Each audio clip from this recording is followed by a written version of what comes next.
கைகளை பலப்படுத்தி ஆண்டவர் ஒரு வீடை வாங்கும்படியாக செய்தார். அவரை ஆசீர்வதித்திருக்கிறார். அதற்கு அவர் நன்றி செலுத்தும் வண்ணமாக சபையாரிடத்திலும் உற்றார் உறவினரிடத்திலும் நண்பரிடத்திலும் சொல்லி தன்னுடைய சந்தோஷத்தை அவர் தேவனிடத்தில் நன்றி செலுத்தும் வண்ணமாக பகிர்ந்து கொள்ளும்படியாக அவர் நம்மை அழைத்திருக்கிறார். இந்த நேரத்திலும் நாம் ஜெபித்து இந்த கூட்டத்தை நாம் ஆரம்பிப்போம். அதாவது தேவனுக்கு நன்றி ஏறெடுக்கக்கூடிய ஒரு கூட்டம், தேங்க்ஸ் கிவிங் மீட்டிங். அதனால் சில பாடல்களை நாம் பாடி தேவனுடைய செய்தியை கேட்க இருக்கிறோம். வாலிபர்கள் முன்பதாக பாடுவார்கள். பாட்டு புஸ்தகத்திலே 170வது பாடல் 170, பாடல் எண் 170. ஆத்துமமே என் முழு உள்ளமே உன்னாண்டவரை தொழுதேற்று என்னால் வரை அன்பு வைக்காதரித்த உன்னாண்டவரை தொழுதேற்று போற்றிடும் வானோர் பூதலத்துள்ள சாற்றுதற்கரிய தன்மையுள்ள போற்றிடும் வானோர் பூதலத்துள்ள சாற்றுதற்கரிய தன்மையுள்ள ஆத்துமமே என் முழு உள்ளமே உன்னாண்டவரை தொழுதேக்கு என்னால் வரை அன்பு வைத்தாதரித்த உன்னாண்டவரை தொழுதேக்கு தலைமுறை தலைமுறை தாங்கும் வினோத உலகமும் தோன்றி ஒழியாத தலைமுறை தலைமுறை தாங்கும் வினோத உலகமும் தோன்றி ஒழியாத ஆத்துமமே என் முழு உள்ளமே உன்னாண்டவரை தொழுதேத்து இந்நாள் வரை அன்பு வைத்தாதரித்த உன்னாண்டவரை தொழுதேத்து தினம் தினம் உலகில் நீ செய்பலவான வினை பொறுத்தருளும் மேலான தினம் தினம் உலகில் நீ செய்பலவான வினை பொறுத்தருளும் மேலான ஆத்துமமே என் முழு உள்ளமே உன்னாண்டவரை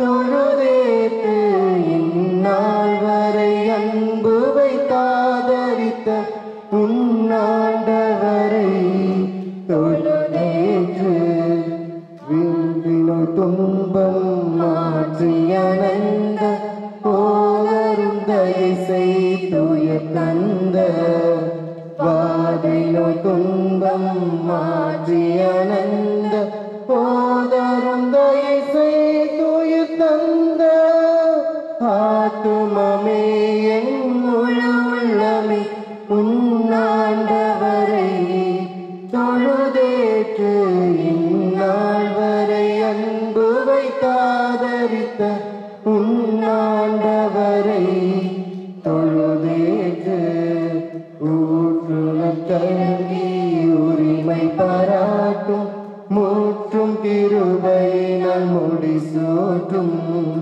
ஊற்றுணர்கிறங்கி உரிமை பாராட்டும் மூற்றும் கிருபையினால் முடிசூட்டும் ஆத்துமமே என் முழு உள்ளமே உன்னாண்டவரை தொழுதேத்து இந்நாள் வரை அன்பு வைத்தாதரித்த உன்னாண்டவரை தொழுதேத்து துதி மிகுந்தேர சோதரி தினமே இதயமே உள்ளமே என் மனமே துதி மிகும்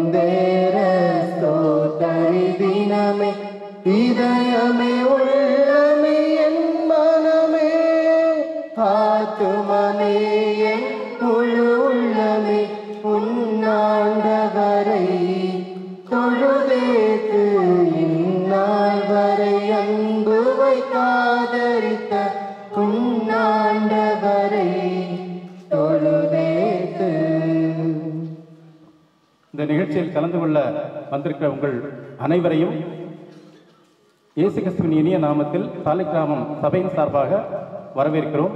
இப்பொழுது குடும்பத்தின் சார்பாக சகோதரர் வரவேற்பு கொடுப்பார். சுப்ராஜ் அவர்கள் உங்களை வரவேற்கிறார். தேவனுடைய நாமம் மகிமைப்படுவதாக.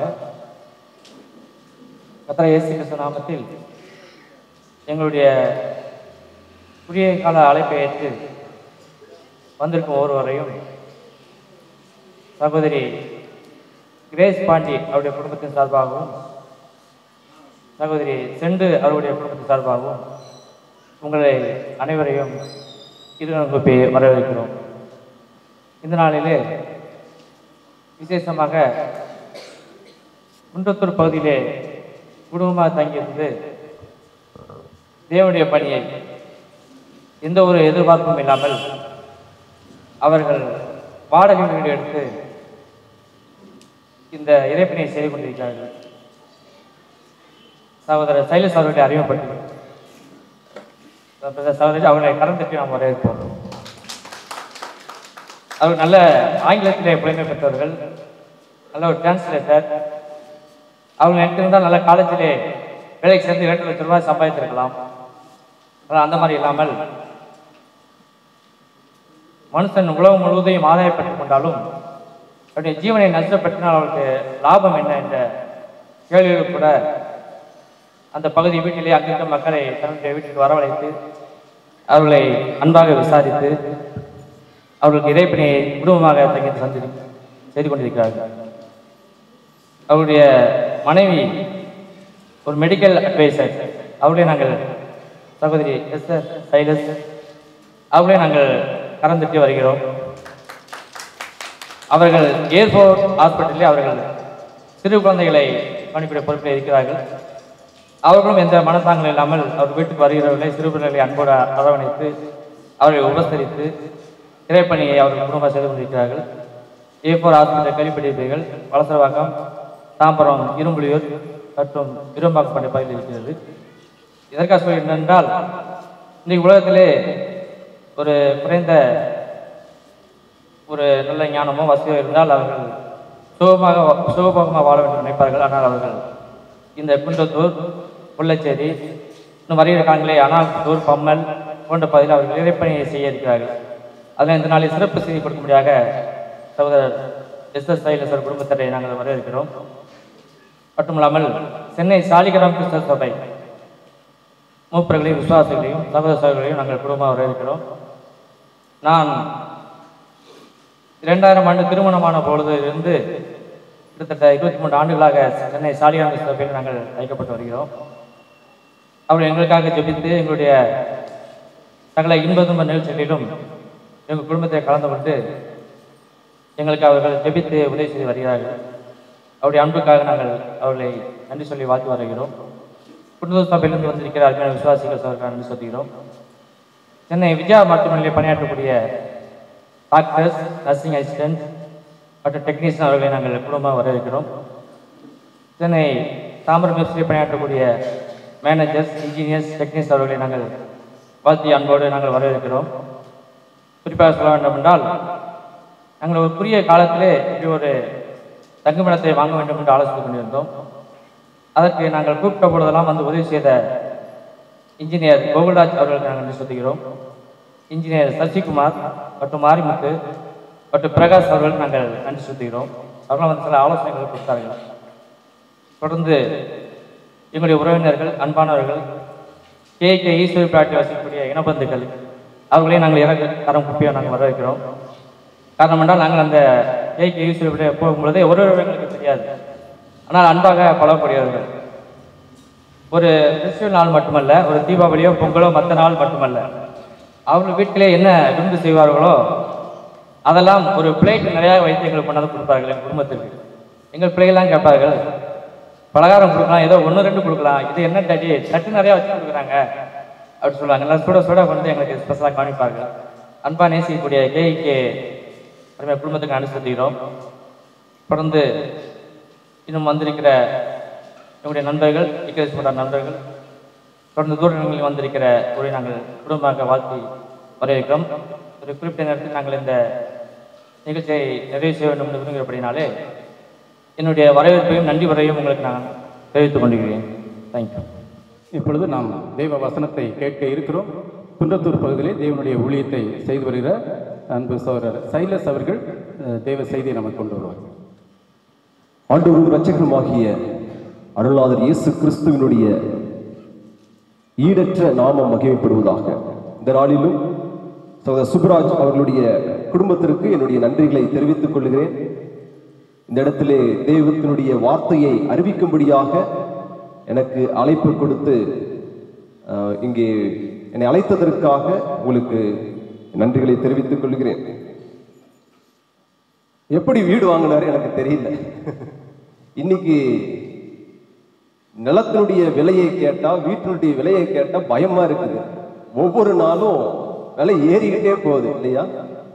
இப்படிப்பட்ட இந்த சூழ்நிலையில நம்முடைய அருமையான சகோதரர் சொல்லாம பிரதர் 3வது வீடு வாங்கியிருக்கிறாரு. ஒரு வீடு 2 வீடு இல்ல, 3வது வீடு வாங்கியிருக்கிறாரு. எனக்கு ஒரு வீடு வாங்குறதுக்கே அல்ல முடியல, சகோதரர் 3 வீடு வாங்கியிருக்கிறார். அப்ப அதை நினைக்கும் பொழுது தெய்வத்தினுடைய ஆசீர்வாதம் அவருக்கு இருக்கிறது என்பதிலே எந்த ஒரு சந்தேகம் இல்லை. சகோதரர் 2 வீடு வாங்கி இருக்கிறதுனால 3வது வீடை வாங்கும் போது நிச்சயமா என்ன செஞ்சிருப்பாருன்னா, தீர ஆராய்ந்து விசாரித்து தான் என்ன செஞ்சிருப்பாரு, வாங்கியிருப்பாரு. இன்னைக்கு கட்டுற வீடெல்லாம் நீங்க பாத்தீங்கன்னா 1 வருஷம் கூட இருக்குமான்னு தெரியல, அந்த மாதிரி இருக்குது. நாங்க எங்க சபைக்கு மேல ஒரு வீட்டை கட்டினோம். சரி, பக்கத்துல பெரிய வீடு கட்டி இருக்கிறாரு அப்படின்னு சொல்லிட்டு அவரை வீடு கட்டுறதுக்காக விட்டோம். நல்லா கட்டினாரு. கட்டி 1 வருஷம் கழிச்சு நான் அந்த வீட்டுல தான் இருந்தேன். பெரிய மழை பெஞ்சிச்சு. மழை பெஞ்சு 1 வருஷம் கூட ஆகல. பார்த்தா வீட்டுக்குள்ள தண்ணி ஊத்துது. படுத்துட்டு இருக்கிறோம், வீட்டுல தண்ணி ஆறா ஓடுது. இப்படிதான் இன்னைக்கு எல்லாம் என்ன செஞ்சிருக்காங்க, வீடை கட்டிட்டு இருக்கிறாங்க. ஆனா சகோதரர் ஒரு நல்ல வீட்டை தான் என்ன செஞ்சிருக்கிறார், வாங்கியிருக்கிறார். ஏன்னா நல்ல தீர விசாரித்து அவர் வாங்கியிருப்பார் என்பதிலே எந்த ஒரு சந்தேகம் இல்லை. ஒரு வீட்டினுடைய உறுதி எதிலே அமைந்திருக்கிறது என்றால் அதிலே போடப்படக்கூடிய அஸ்திவாரத்தில் இருக்கிறது இல்லையா? முகலிவாக்கத்துல கொஞ்சம் வருஷத்துக்கு முன்னாடி ஒரு அடுக்குமாடி கட்டிடம் கட்டப்பட்டது. ஆனா என்னாச்சு தெரியுங்களா, ஒரு நாள் அந்த அடுக்குமாடி கட்டடம் அப்படியே தரைமட்டமாய் நிறைய பொருள் சேதம். அது மட்டுமல்ல, அங்க வேலை செஞ்சவங்க கொஞ்சம் பேர் என்ன ஆயிட்டாங்கன்னா அந்த கட்டிட இடிபாடுகளில் மாட்டி இறந்து போயிட்டாங்க. அப்ப கவர்மெண்ட் வந்து ஏன் இப்படி இடிஞ்சு போச்சு அப்படின்னு சொல்லிட்டு அதை ஆய்வு செய்த பொழுது அந்த கட்டிடத்தை கட்டினவர்கள் அந்த மண்ணினுடைய தன்மை எப்படிப்பட்டது என்று சொல்லி ஆய்வுக்கு உட்படுத்தல. சும்மா என்ன செய்யலாம், கட்டலாம் அப்படின்னு சொல்லிட்டு என்ன செஞ்சாங்க, கட்டினாங்க. அந்த மண்ணினுடைய தன்மை ஆய்வு செய்யாததுனாலே எப்படிப்பட்ட அஸ்திவாரம் போடணும்னு சொல்லிட்டு அவங்களுக்கு தெரியவே இல்லை. அதனால என்னாச்சு தெரியுங்களா, அந்த கட்டிடம் அப்படியே என்னாச்சுன்னா சரிந்து விழுந்து விட்டு. இப்படிதான் இன்னைக்கு நிறைய பேரு அநேக கட்டிடங்களுடைய ஸ்திரத்தன்மையானது உறுதி இல்லாமல் காணப்படுகிறது. ஆனா இந்த மெட்ரோ கட்டுறாங்க பாத்தீங்களா, மெட்ரோ நான் வந்து விருகம் பக்கத்தில் இருந்த பொழுது எங்க வழியாதான் மெட்ரோ, ஆற்காடு ரோடு வழியாதான் மெட்ரோ அந்த இது போகுது. அந்த மெட்ரோ கட்டுறதுக்கு முன்னாடி, அந்த பீம் எல்லாம் போடுறதுக்கு முன்னாடி, அதாவது சில மாதங்களாக அந்த ஒர்க்கர்ஸ் எல்லாம் அப்படியே வருவாங்க. வந்து என்ன செய்வாங்கன்னா அந்த இடத்துல மண்ணை என்ன செய்வாங்கன்னா ஆய்வு செய்வாங்க. இந்த மண்ணு எப்படிப்பட்ட ஸ்திரத்தன்மையுடையது, இதுல எப்படி நம்ம கட்ட முடியும் அப்படின்னு சொல்லிட்டு பல மாதங்களாக அந்த மண்ணினுடைய தன்மையை ஆராய்ந்த பிறகுதான் என்ன செஞ்சாங்கன்னா அந்த ஃபவுண்டேஷன் எல்லாம் போட ஆரம்பிச்சாங்க, அந்த குழியெல்லாம் தோண்ட ஆரம்பிச்சாங்க. நான் பக்கத்திலே இருந்ததுனால அடிக்கடி போய் பார்ப்பேன். அந்த ஒரு பீமை போடுறதுக்கு எவ்வளோ ஆழத்துல என்ன செஞ்சாங்கன்னா அந்த குழியை நோண்டி அதுக்குள்ள கான்கிரீட் போட்டு அந்த பீமெல்லாம் என்ன செய்யறாங்கன்னா எழுப்பி கொண்டிருக்கிறார்கள். இப்பயும் நீங்க போய் பார்க்கும்போது அந்த ரயில்வே ட்ராக்கு மேல, அந்த பீமுக்கு மேல வைக்கக்கூடிய அந்த ரயில்வே ட்ராக் இருக்கு பாத்தீங்களா, அதெல்லாம் பல மடங்கு பல டன் எடையுடையது. ஆனால் அவ்வளவு டன் எடையுடைய அந்த சிமெண்ட்டை என்ன செய்யுதுன்னா இந்த கான்கிரீட் அப்படியே தாங்கி நிக்குது, அந்த பீம் அப்படியே தாங்கி நிக்குது. அந்த எல்என்டி சொல்றாங்க 100 வருடங்கள் இதற்கு நாங்கள் என்ன செய்ய முடியும், கேரண்டி கொடுப்போம் அப்படின்னு சொல்லிட்டு என்ன செய்யறாங்க, அவங்க கொடுக்குறாங்க.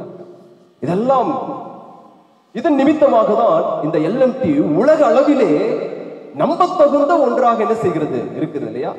LNT அப்படின்னா நம்பத்தகுந்தது அப்படின்னு சொல்லிட்டு நம்ம என்ன செய்யறோம், நம்புறோம். அப்ப நாம ஒரு வீட்டை கட்டும் பொழுது யாரோ ஒருவருக்கு என்ன செய்து விட மாட்டோம், எடுத்து கொடுத்து விட மாட்டோம்.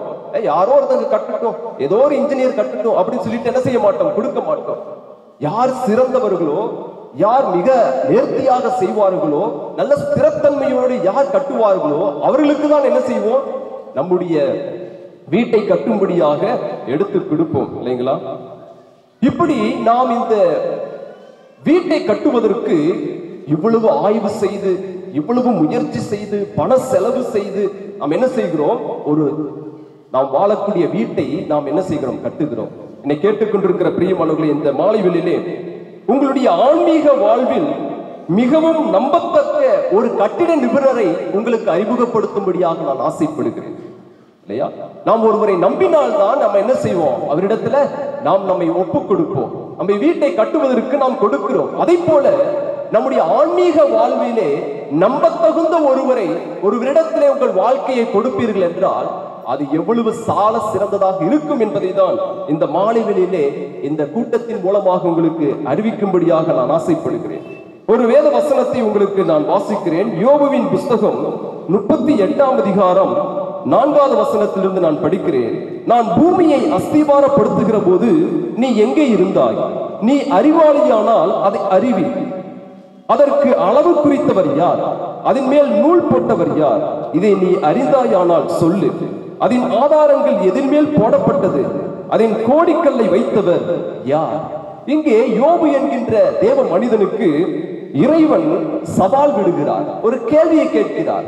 யோபுவே, நான் பூமியின் அஸ்திவாரத்தை போடுகிற போது நீ எங்கே இருந்தாய்? நீ அறிவாளியானால் சொல்லு என்று சொல்லி இங்கே சொல்லுகிறார். இன்னைக்கு அறிவியல் பெருகி போய் கிடக்கிறது இல்லையா? எவ்வளவு காரியங்களை இன்றைக்கு அறிவியல் செய்கிறது, நம்ப முடியாத காரியங்களை எல்லாம் செய்கிறது. ஆனால் தெய்வம் கேட்கிறார், நான் செய்ததை உன்னால் அறிவிக்க முடியுமா என்று சொல்லி கேட்கிறார். என்ன கேட்கிறார் தெரியுமா? நான் பூமியை அஸ்திவார போடுகிற போது நீ எங்கே இருந்தாய்? எங்க இந்த பூமி எப்படிங்க இவ்வளோ வெயிட்டையும் தாங்கிட்டு இருக்கிறது? எவ்வளோ பேர் என்ன செய்யறாங்க, வீடு கட்டுறாங்க, என்னென்னமோ நடக்குது. அதாவது இந்த பூமியில 3% என்னது, தண்ணி. இதையெல்லாம் இந்த பூமி தாங்கிக் கொண்டிருக்கிறது. அதிலும் ஆச்சரியம் என்ன தெரியுமா? அந்தரத்துல என்ன தொங்கிட்டு இருக்குது இல்லையா இந்த பூமி? அகிலாண்டத்தையும் பாருங்கள், எல்லாம் ஆச்சரியமாக இருக்கிறது. அறிவியல்ல சொல்லுவாங்க காஸ் அண்ட் எஃபெக்ட் என்று சொல்லுவார்கள். ஒரு விளைவு இருக்க வேண்டும் என்றால் நிச்சயமாக என்ன இருக்கணும், காரணம் என்பது நிச்சயமாக இருக்கணும். காரணம் இல்லாமல் என்ன உண்டாகாது, விளைவு என்பது உண்டாகவே உண்டாகாது. இன்றைக்கு பெரும்பாலானோர் சொல்லக்கூடியது என்ன தெரியுங்களா? எல்லாம் இயற்கையாய் வந்தது, கடவுள் இதுல என்ன இல்லை, ஒரு பங்கும் இல்லை, கடவுள் இதையெல்லாம் படைக்கல, எல்லாம் தானாய் வந்தது என்று சொல்லுவார்கள். ஆனால் பிரியமானவர்களே, இந்த உலகத்தில் இருக்கக்கூடிய எல்லாவற்றையும் பாருங்க. இந்த மைக் இருக்குது, இது தானா வந்ததுன்னா நம்ம நம்புவோமா? யாருமே நம்ப மாட்டோம். முட்டாள் கூட என்ன செய்ய மாட்டான், நம்ப மாட்டான். ஆனால் அப்படிப்பட்ட நிலைக்குள்ளாக தான் இன்றைக்கு உலகம் சென்று கொண்டிருக்கிறது. கடவுள் எனக்கு தேவையில்லை என்ற நிலைப்பாட்டிற்குள் உலகம் சென்று கொண்டிருக்கிறது. கடவுள் இந்த பூமியை படைக்கவில்லை. பாருங்கள், இறைவன் நேர்த்தியாய் இந்த பூமியை என்ன செய்திருக்கிறார், படைத்திருக்கிறார். ஒரு காரணம் இருந்தால்தான் இந்த மைக்கு எப்படி வருமோ, ஒரு சாதாரண மைக்குக்கு என்ன வேணும், ஒருவர் உண்டாக்குகிறவர் நிச்சயம் அவசியம். அதை போல இந்த அகிலாண்டத்தை பாருங்கள், பால்வெளி மண்டலத்தை பாருங்கள், எவ்வளவு பிரம்மாண்டமாக இருக்கிறது. இதையெல்லாம் ஒருவர் உருவாக்கினார். அவர்தான் மனிதனை பார்த்து கேட்கிறார், இந்த பூமியை நான் படைத்த பொழுது நீ எங்கே இருந்தாய்? இதை அஸ்திபாரம் போட்ட பொழுது நீ எங்கே இருந்தாய் என்று சொல்லி தெய்வம் கேட்கிறார். அப்படி இருக்கும் பொழுது யார் இவர்? இந்த பூமிக்கு அஸ்திவாரம் போட்டவர் யார்? நாம் காணக்கூடிய சகலவற்றையும் சிருஷ்டித்த இந்த தெய்வம் யார் என்று சொல்லும் பொழுது யோவான் சுவிசேஷம் 1ஆம் அதிகாரம் 3வது வசனத்திலே அங்கே விடை வருகிறது. யோவான் 1ஆம் அதிகாரம் 3வது வசனத்திலே, சகலமும் இயேசுவின் மூலம் உண்டாயிற்று, உண்டானது ஒன்றும் இயேசுவால் அல்லாமல் உண்டாகவில்லை என்று சொல்லப்பட்டுள்ளது. என்ன சொல்றாங்க? வேத புத்தகத்திலே இவ்விதமாக சொல்லுகிறது, சகலமும் அவர் மூலமாய் உண்டாயிற்று. அவர் என்றால் யார் என்றால் அந்த இடத்திலே இயேசுவை அங்கே குறித்து சொல்லப்படுகிறது. இயேசு கிறிஸ்துவினாலே உண்டாயிற்று, அவராலே அல்லாமல் எதுவும் உண்டாகவில்லை என்று சொல்லி பரிசுத்த வேதாகமம் ஆணித்தரமாக சொல்லுகிறது. பிரியமானவர்களே, ஒரு வீட்டை கட்டும்படியாக, வீட்டை கட்டவோ வாங்கவோ நாம் முற்படும் பொழுது எவ்வளவு ஆராய்ச்சி செய்து ஆய்வு செய்து அதை வாங்குகிறோம்.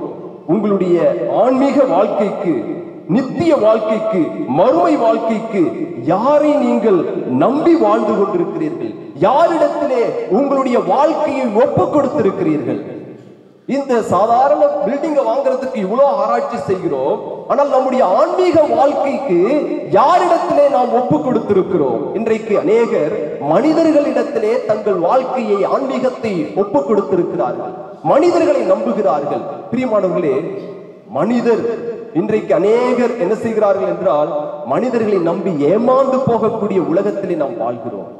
அநேக ஆன்மீகவாதிகளை அநேகர் நம்பி அவருடைய ஆன்மீகம் அவருடைய மரணத்தோடு முடிந்து போய்விடுகிறது. இன்றைக்கு எத்தனை ஆன்மீகவாதிகளை நாம் பார்க்கிறோம், ஆனால் அவர்களுடைய வாழ்க்கை மரணத்தோடு என்ன ஆகிறது? முடிந்து போய்விடுகிறது. நல்ல உபதேசத்தை கொடுக்கிறார்கள், நல்ல அறிவுரைகளை கொடுக்கிறார்கள், ஆனால் அவருடைய அறிவுரை, உபதேசங்கள் எல்லாம் மரணத்தோடு நின்றுவிடக்கூடியதாக இருக்கிறது. அநேகர் பணத்தையும் செல்வத்தையும் சொத்துக்களின் மேலே தங்களுடைய நம்பிக்கையை வைத்திருக்கிறார்கள். பிரியமானவர்களே, எல்லாம் ஒரு நாள் என்னாகும் தெரியுமா? இல்லாமல் போகும். உக்ரைன்ல போர் நடந்து கொண்டிருக்கிறதை நாம் பார்க்கிறோம் இல்லையா? ரஷ்யா உக்ரைன் மேலே அதிகமான குண்டுகளை போட்டுக் கொண்டிருக்கிறது. அப்பொழுது இந்த போர் நடப்பதற்கு 6 மாதத்திற்கு முன்பதாக ஒருவர் ஒரு பலமாடி அந்த கட்டிடத்திலே ஒரு பகுதியை என்ன செய்தார் என்றால் வாங்கினார். 1 கோடி கொடுத்து என்ன செய்தார் என்றால் அந்த வீட்டை வாங்கினார். 6 மாதம் கழிச்சு அவருடைய கண் முன்னதாகவே அப்படியே அந்த வீடு அப்படியே சரிந்து விழுந்து போனது. ரஷ்யா போட்ட குண்டுல அந்த வீடு சிதைந்து போனது. அப்பொழுது பேட்டி கொடுக்கும் போது சொன்னார், நான் இப்பொழுது ஏழையாக நின்று கொண்டிருக்கிறேன், என் கையில ஒரு பைசா கூட இல்லை, எல்லாமே போச்சு. இதுதாங்க உலகம். உலகத்தினுடைய நம்பிக்கை இதுவாக தான் இருக்கிறது. உங்களுடைய நம்பிக்கை பணத்தின் மேலும் செல்வத்தின் மேலும் பொருட்களின் மேலும் வைப்பீர்கள் என்றால் அது அதை காட்டிலும் ஒரு பைத்தியக்கார யாருமே இருக்க முடியாது. வேத புத்தகத்திலே இயேசு கிறிஸ்து சொல்லுகிறார், லூக்கா 12ஆம் அதிகாரம் 19வது வசனத்திலே, ஒரு மனிதன் சொன்னானாம் தன் ஆத்துமாவை பார்த்து, என் ஆத்துமாவே, உனக்கு பல வருடத்திற்கு நான் உனக்கு வேண்டி எல்லாத்தையும் என்ன செஞ்சிருக்கிறேன்? சபதரித்து வைத்திருக்கிறேன், எல்லாத்தையும் சேர்த்து வைத்திருக்கிறேன். நல்லா சாப்பிட்டு சந்தோஷமாயிரு, உனக்கு ஒரு குறையும் இல்லை, எல்லாமே நான் செஞ்சு வச்சிருக்கிறேன் அப்படின்னு சொன்னானா. அப்பொழுது பரலோகத்திலிருந்து ஒரு சத்தம் வந்தது, மதிகேடனே, மதிகேடனே, இன்றைக்கு உன் ஆத்துமா உன்னை விட்டு எடுத்துக்கொள்ளப்படும் என்றார். நீ சேகரித்து வைத்தவைகள் எல்லாம் யாருடையதான்? இந்த கேள்வி பார்த்தீங்களா? நம்மளை சிந்திக்க தூண்டுகிறது அல்லவா? எவ்வளோ சேர்த்து வச்சாலும் நம்முடைய உயிர் என்றைக்கு நம்மை விட்டு போகும் என்று நமக்கு தெரியாது. நம்ம எங்க ஒய்ஃபோட கூட வேலை செய்யக்கூடிய ஒரு சகோதரியுடைய கணவர் தன் அப்பாவை பார்க்கறதுக்கு, அதாவது சுகவீனத்தோடு இருக்கக்கூடிய அப்பாவை பார்க்கறதுக்கு போயிருக்கிறார்.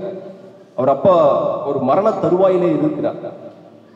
அவரை கூட்டிட்டு போயிட்டு ஹாஸ்பிட்டல்ல காட்டிட்டு வீட்டுக்கு வந்து நைட்ல தூங்கி இருக்கிறார்.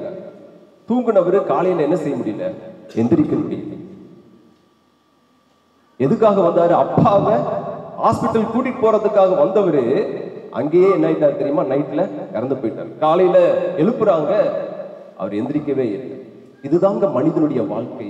பரலோகத்திலிருந்து வரக்கூடிய சத்தம் சொல்லுகிறது, நீ சேகரித்து வைத்தவைகள் எல்லாம் யாருடையதா? எல்லாத்தையும் ஒரு நாள்ல நம்ம விட்டுட்டு தான் போகணும் பிரியமானவர்களே.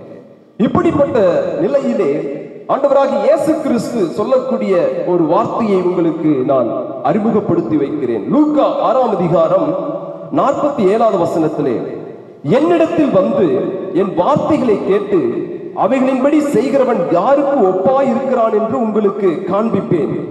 ஆழமாய் தோண்டி கற்பாறையின் மேல் அஸ்திபாரம் போட்டு வீடு கட்டுகிற மனுஷனுக்கு ஒப்பாய் இருக்கிறான். பெருவெள்ளம் வந்தது, நீரோட்டம் அந்த வீட்டின் மேல் மோதியும் அதை அசைக்க கூடாமல் போயிற்று. ஏனென்றால் அது கண்மலையின் மேல் அஸ்திபாரம் போடப்பட்டிருந்தது. ஆண்டவராகிய இயேசு கிறிஸ்து சொல்லுகிறார், என்னிடத்திலே வந்து என் வார்த்தைகளை கேட்டு அவைகளின்படி செய்கிறவன் யாருக்கு ஒப்பாய் இருப்பான் தெரியுமா? கண்மலையின் மேலே வீடு கட்டின மனிதனுக்கு ஒப்பாய் இருப்பான் என்று சொல்லுகிறார். கண்மலை என்றால் என்ன? அசைக்க முடியாத இடத்திலே அஸ்திபாரம் போடக்கூடிய மனிதனை குறித்து சொல்லுகிறார். இயேசு கிறிஸ்துவின் இடத்திலே வரக்கூடிய மனிதனுடைய ஆன்மீக வாழ்க்கை எப்படி இருக்கும் என்றால், அசைக்க முடியாததாக இருக்குமா, அது இடிந்து போகாததாக இருக்குமா, அது நிலைத்திருக்கக்கூடியதாக இருக்குமா.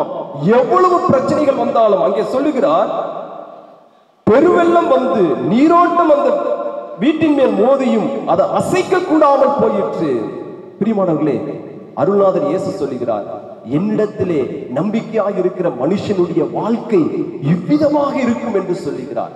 எதாலும் அசைக்கப்பட முடியாது என்று சொல்லி அருள்நாதர் சொல்லுகிறார். என்னை கேட்டுக்கொண்டிருக்கிற பிரியமானவர்களே, உங்களுடைய நம்பிக்கையை நீங்கள் யார் மேல வைத்திருக்கிறீர்கள்? ஏன் இயேசு கிறிஸ்துவின் மேலே வைக்க வேண்டும் என்று நாங்கள் சொல்லுகிறோம் என்றால், இந்த பூமியிலே மரணத்தை ஜெயித்த ஒரே ஒருவர் இருக்கிறார் என்றால் அவர் யார் தெரியுமா?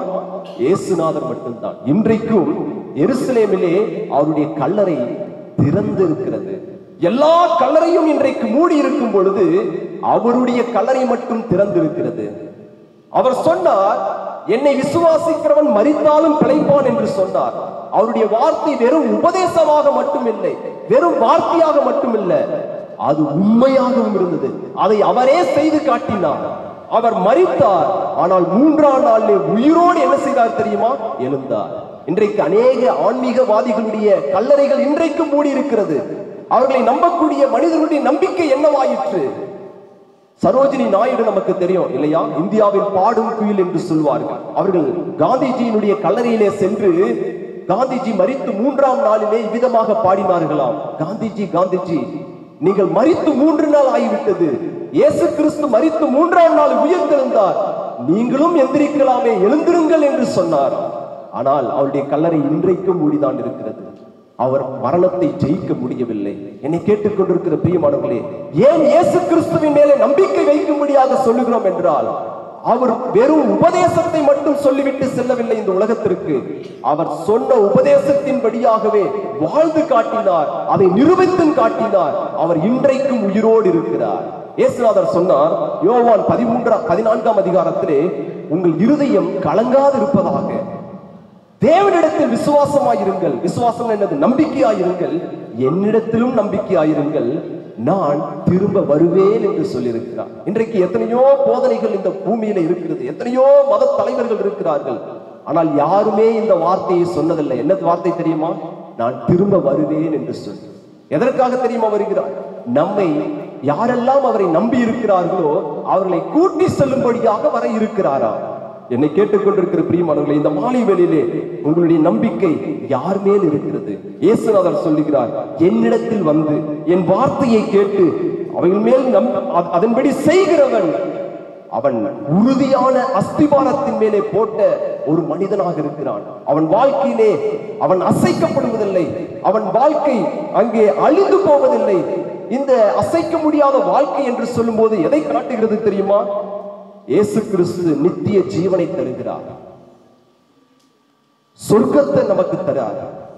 அது மட்டுமல்ல, பாவ மன்னிப்பை தரக்கூடிய தெய்வமாக இருக்கிறார். இயேசுநாதர் சொன்னாரு, நானே வழியும் சத்தியமும் ஜீவனுமாய் இருக்கிறேன், என்னாலே என்று ஒருவனும் பரலோகத்திற்கு வரான் என்று சொன்னார். அநேகர் சொல்லுவாங்க, எல்லாரும் எங்கதாங்க போய் முடியுது? கடல்ல தானே போய் முடியுது, எல்லாமே எங்கதான் போகுது, ஒரே இடத்துக்கு தானே போகுது. ஆனால் நான் கேட்கக்கூடிய கேள்வி என்ன தெரியுமா? எல்லாமே தொடங்கும் போது எப்படி இருக்கு தெரியுமா? நல்ல தண்ணியா தான் தொடங்குது.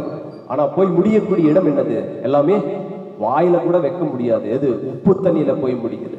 ஆனால் இயேசு கிறிஸ்துவாகி அந்த வழியிலே நீங்கள் வரும் பொழுது உங்கள் வாழ்க்கை எப்பொழுதுமே நல்ல தண்ணியாகவே இருக்கும். இயேசு கிறிஸ்து ஒருவராலே மாத்திரமே மனிதனுக்கு பாவ மன்னிப்பை கொடுக்க முடியும். ஏன் தெரியுமா? அவர்தான் பாவ பரிகாரியாக சிலுவையிலே தன் ஜீவனை கொடுத்தார். இயேசு கிறிஸ்துவினுடைய ரத்தம் சகல பாவங்களை நீக்கி நம்மை சுத்திகரிக்கக்கூடியதாக இருக்கிறது. இன்றைக்கும் மனிதனுடைய எல்லா பிரச்சனைக்கும் காரணம் என்ன தெரியுமா? பாவம் தான் அவனுடைய பிரச்சனை. இன்றைக்கும் மனிதனுடைய வாழ்க்கையிலே சந்தோஷம் இல்லை, குடும்பத்திலே அமைதி இல்லை. காரணம் என்ன தெரியுமா? மனிதன் தனக்குள் பாவத்தை அடக்கி வைத்து வெளியிலே சொல்ல முடியாமல் இருக்கிறான். கணவன் மனைவிக்குள்ளாக பேச முடியல, பிள்ளை பிள்ளைகள் பெற்றோர்களிடத்துல பேச முடியல, எல்லாத்தையும் மறைத்து மறைத்து வாழ்கிறார்கள். இது உங்களை ஒரு நாளிலே எங்க கொண்டு போய் சேர்க்கும் தெரியுமா? மரணத்திற்கு கொண்டு போய் சேர்க்கும்.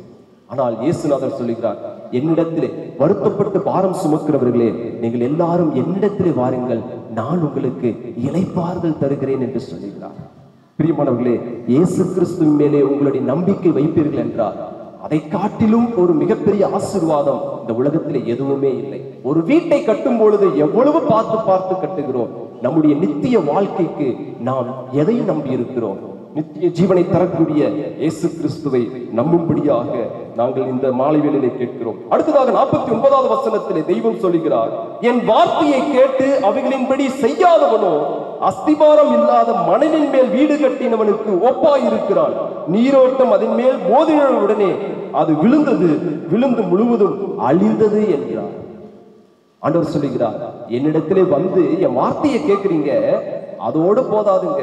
இன்னைக்கு நிறைய பேரு இயேசுநாதருடைய வார்த்தை என்ன செய்யறாங்க? கேட்கிறாங்க. எல்லாருக்கும் எல்லாமே தெரியும், பைபிளை பத்தி எல்லாருக்குமே தெரியும், எல்லாரும் படிச்சிருக்கிறாங்க. ஆனால் தெய்வம் சொல்லுகிறார், என் வார்த்தையை கேட்டு அதன்படி செய்யாதவன். ஆண்டவர் சொல்றாரு, அதுக்கு மேலுள்ள வசனத்துல நிறைய பேர் சொல்றாங்களாமா, ஆண்டவரே ஆண்டவரே அப்படின்னு சொல்லிட்டு.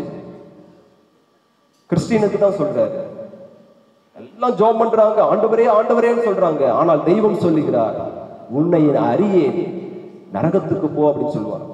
ஆனால் யார் அவரிடத்திலே வந்து அவருடைய வார்த்தையை கேட்டு அதன்படி செய்கிறார்களோ அவர்கள்தான் நிலைத்திருப்பார்கள். அவருடைய வாழ்க்கை தான் உயர்ந்து நிற்கும். அவர்களுக்கு தான் தெய்வம் நித்திய ஜீவனை தருகிறார். ஆனால் அதன்படி செய்யாதவர்கள் வாழ்க்கை என்னவாகும் என்று ஆண்டவர் சொல்லுகிறார். பிரச்சனைகள் வரும் பொழுது அவருடைய வாழ்க்கை மணலின் மேல் கட்டின, கடற்கரையில மணல் கட்டினா எப்படிங்க இருக்கும்? நிலைச்சிருக்குமா? ஒரு அலை வந்துச்சுன்னா என்ன ஆயிடும்? எல்லாம் காணாம போயிடும். அதை போலதான் இருக்கும் என்று சொல்லுகிறார். ஆகவே என்னை கேட்டுக்கொண்டிருக்கிற பிரியமானவர்களே, இந்த மாலை வேளையிலே இந்த அருள்நாதர் இயேசு கிறிஸ்து தரக்கூடிய இந்த நம்பிக்கையை நீங்கள் உங்கள் வாழ்க்கையிலே சொந்தமாக்கிக் கொள்ளுங்கள். இந்த இயேசு கிறிஸ்துவினிடத்திலே உங்கள் நம்பிக்கையை வையுங்கள். உங்களுடைய எதிர்காலம் ஆசீர்வதிக்கப்படும். இந்த பூமி மோசமான நிலைக்குள் போய் கொண்டிருக்கிறது. பாருங்க, இது போல உஷ்ணத்தை என்னைக்குமே நாம பார்த்ததில்லை. இதைவிட பல மடங்கு அழிவு இந்த பூமிக்கு வரப்போகிறதாக வேத புத்தகம் சொல்லுகிறது. இயேசுநாதர் சொன்னார், நான் வரும் பொழுது இவைகள் எல்லாம் நடக்கும் என்று சொன்னார். அவைகள் எல்லாம் நடந்து கொண்டிருக்கிறது. இன்றைக்கு நாம் ஆயத்தமாக இருக்கிறோமா? அவர் இருகரம் விரித்து அழைக்கிறார், என்னிடத்திலே வாங்க, நான் உங்க வாழ்க்கையை காப்பாத்துறேன், இந்த அழிவிலிருந்து நான் காப்பாற்றுகிறேன், என்னை நம்புங்கள் என்று சொல்லி தெய்வம் சொல்லுகிறார். ஆகவே இந்த மாலை வேளையிலே இந்த அருள்நாதர் இயேசுவினிடத்திலே உங்கள் நம்பிக்கையை வைக்கும்படியாக அன்புடன் அழைக்கிறோம். கடவுளுடைய நாமம் மகிழ்ப்படட்டும். ஆமென். உங்கள் அனைவருக்கும் நன்றி கூறும்படியாக சகோதரர் ஆசைப்படுகிறார். 2 நிமிடங்கள். மறுபடியும் உங்களுக்கு வாழ்த்துக்களையும் வரவேற்பையும் தெரிவித்துக் கொண்டு நடிச்சிருக்கேன். ஒரு 2 நிமிடம் மட்டும் எடுத்துக்கிறேன். சகோதரி எஸ்தர் ராணி இங்கே வரும்படியாக கேட்டுக்கொள்கிறேன். சகோதரி எஸ்தர் ராணி இங்கே வரும்படியாக கேட்டுக்கொள்கிறேன். அவர்கள் ஒரு செவிலியர். நாங்கள் 2000 ஆண்டு என்னுடைய திருமணம் நடைபெற்றது. அது மே மாதம் 10வது தேதி. அப்போ இந்த நாளே தேர்ந்தெடுப்பது ஒரு காரணம், அந்த வெட்டிங் டேயும் சேர்த்து நம்முடைய நண்பர்களை அழைத்தவர்களுக்கு நல்ல ஒரு அன்பின் விருந்து, ஒரு லவ் பீஸ் கொடுக்கலாம் என்று ஆசைப்பட்டோம். அதனால தான் நாங்கள் மே 1ஆம் தேதி காலை லீவு நாளாக இருப்பதனாலே அந்த நாள் நாங்கள் தெரிஞ்சுட்டோம். காரணம் எல்லாம் குடும்பமாக வர வேண்டும் என்ற ஆர்வத்தோடு. மற்ற நாங்கள் மே 10ஆம் தேதி எடுத்தனால அன்றைக்கு நிறைய வேலைக்கு சென்று விட்டு வர்றதுக்கு காலதாமதம் என்று திருமணம் ஆகி எங்களுக்கு 24 வருடங்கள் ஆகிவிட்டது. நான் முதலாவது இவர்களை பெண் பார்க்க சென்ற பொழுது அவர்கள் என்னிடத்தில் சொத்து இருக்குதா, பணம் இருக்குதா, அண்ணன் தம்பி இருக்குதா, எதுவுமே அவங்க விசாரிக்கலை. அவர் ஒரு கிறிஸ்தவரா, அவர் விசுவாசியா தான் கேட்டார்கள். ஆனால் அன்றைக்கு இருந்த அருமையான அன்பு உடன்பிறப்புகள், சுப்ராஜாவை கட்ட போறீங்க, அவருக்கு வேலை இல்லை, ஒன்றும் இல்லை, அவருக்கு சொத்து கிடையாது, வீடு கிடையாது, போய் அவரே கட்டிங்க என்று அன்றைக்கி போட்டி போட்டார்களாம் இவர்களை கட்டுவதற்கு. எப்பொழுது நாங்கள் நிச்சயார்த்தம் பண்ண பின்பு. ஆனால் அவர்கள் உறுதியாக இருந்து சுப்ராஜா என்னை அவர்கள் கணவரை ஏற்றுக்கொண்டு என்னுடைய 24 வருடங்கள் பயணம் செய்திருக்கிறார்கள். ஒரு செவிலியர் என்பது சாதாரண ஒரு பணி அல்ல. இந்த லாக்டவுனுக்கு பார்க்கும்போது அவர்கள் 3 மாதம் மருத்துவமனையிலே தங்கியிருந்து அங்கே பணி செய்து கொண்டிருக்கிறார்கள். அவருடைய பணியை பாராட்டி அவர்கள் கோவிட் வாரியர் என்ற அவார்டு அவர்கள் கொடுக்கப்பட்டது. வீட்டிலே பார்க்கும்போது 1:30 மணி 2 மணி 3 மணி ஃபோன் வரும். ஆனால் அது பொருட்படுத்தாமல் எங்களையும் பிள்ளைகளையும் எல்லாரையும் அவர்கள் கணித்து கொண்டு இப்படியாக வந்ததுக்காக நாங்கள் சகோதரி எஸ்தர் அணிக்கு நாங்கள் நன்றி செலுத்துகிறோம். வந்திருக்க குருவுக்கு நாங்கள் நன்றி செலுத்துகிறோம்.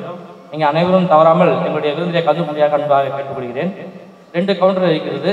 நீங்கள் தாராளமாக விருப்பமானபடி நீங்கள் சாப்பிடும்படியாக உங்களை அன்போடு கேட்டுக்கொள்கிறேன். Thanks for coming. தேங்க்யூ.